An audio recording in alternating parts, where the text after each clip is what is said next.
नमस्कार साथियों। कल से मेरे खिलाफ एक स्क्रिप्टेड कैंपेन चलाया जा रहा है। सेम भाषा, सेम बातें, सेम आरोप। ये कोई कोइंसिडेंस नहीं है, बल्कि एक कोऑर्डिनेटेड अटैक है। पहले मैंने सोचा कि मुझे इसका जवाब नहीं देना चाहिए। फिर लगा कि कहीं एक झूठ को 100 बार बोला जाए तो कुछ लोग मान ना लें, इसलिए मैंने सोचा कि जवाब दूं।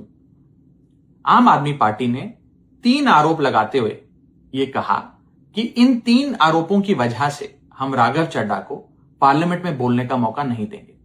राघव चड्ढा के पार्लियामेंट में बोलने पर रोक इसलिए लगाई गई क्योंकि उन्होंने ये 3 गलतियां करी। मैं एक एक करके इन तीनों पर आपसे बात करना चाहूंगा। पहला आरोप कि जब ऑपोजिशन पार्लियामेंट से वॉकआउट करता है, सदन से वॉकआउट करता है, तो राघव चड्ढा वहीं बैठे रहते हैं, वो वॉकआउट नहीं करते। यह सरासर झूठ है, सफेद झूठ। मैं चुनौती देता हूं, एक इंस्टेंस, एक दिन ऐसा बताइए जब ऑपोजिशन ने वॉकआउट किया हो और मैंने उनका साथ ना दिया हो, मैं साथ में वॉकआउट नहीं किया हो। और पार्लियामेंट में तो हर जगह सीसीटीवी कैमरा है। आप सीसीटीवी कैमरा निकाल कर दिखा दीजिए, दूध का दूध और पानी का पानी हो जाएगा। दूसरा आरोप लगाया कि राघव चड्ढा ने चीफ इलेक्शन कमिश्नर के इंपीचमेंट मोशन पर, यानी कि मुख्य चुनाव आयुक्त को हटाने वाली जो याचिका थी, उस पर साइन करने से मना कर दी। दूसरा सफेद झूठ। ना मुझे आम आदमी पार्टी के किसी भी नेता ने इस मोशन पर साइन करने के लिए कहा, ना औपचारिक तौर पर कहा, ना अनौपचारिक तौर पर कहा। और आम आदमी पार्टी के राज्यसभा में कुल 10 सांसद हैं, जिनमें से 6 या 7 सांसदों ने इस मोशन पर खुद ही साइन नहीं किया। तो भला इसमें मेरी क्या गलती? खाली सारा दोष मुझ पर ही क्यों मढ़ा जा रहा है? और इस मोशन के लिए राज्यसभा में कुल 50 सिग्नेचर चाहिए होते हैं, यानी कि 105 विपक्षी सांसदों में से मात्र 50 सिग्नेचर से ये याचिका पूरी हो जाती। तो इतना शोर क्यों? और तीसरा आरोप जो मुझ पर लगाया गया वो ये था कि राघव चड्ढा डर गए हैं और इसलिए वो बेकार मुद्दे उठाते हैं। पहली बात मैं बता दूं कि मैं पार्लियामेंट में शोर मचाने, चीखने, चिल्लाने, माइक तोड़ने या गाली देने नहीं गया। मैं वहां पर जनता के मुद्दे उठाने गया हूं, लोगों की बात करने गया हूं। और मैंने कौन सा मुद्दा नहीं उठाया?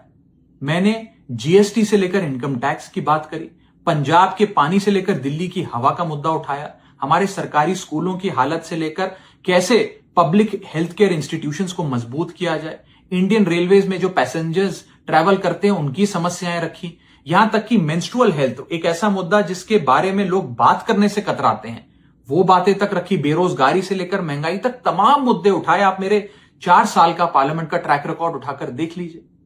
और मैं पार्लियामेंट में इंपैक्ट क्रिएट करने गया हूं, मैं पार्लियामेंट में रकस क्रिएट करने नहीं गया।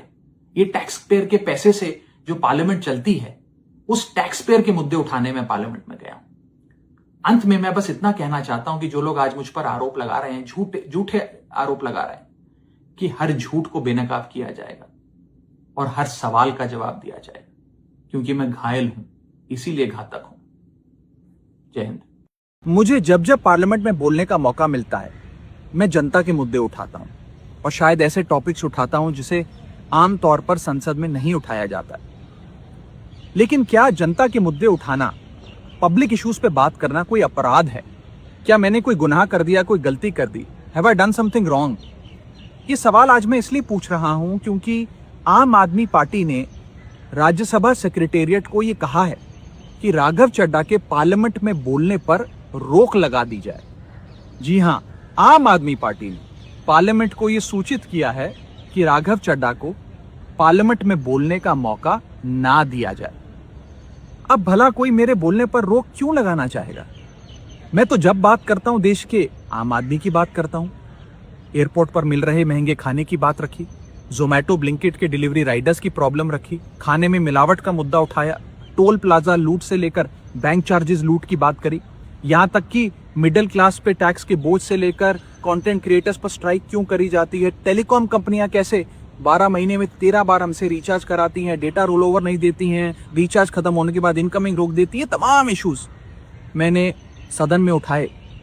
और ये मुद्दे उठाने के बाद देश के आम आदमी का तो फायदा हुआ, लेकिन इससे आम आदमी पार्टी का क्या नुकसान हुआ?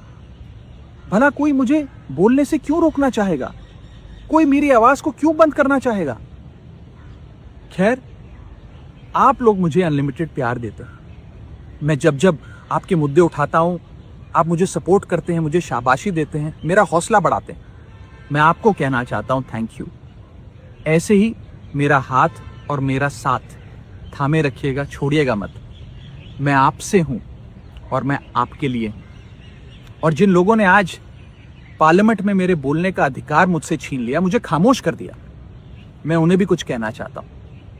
मेरी खामोशी को मेरी हार मत समझ लेना।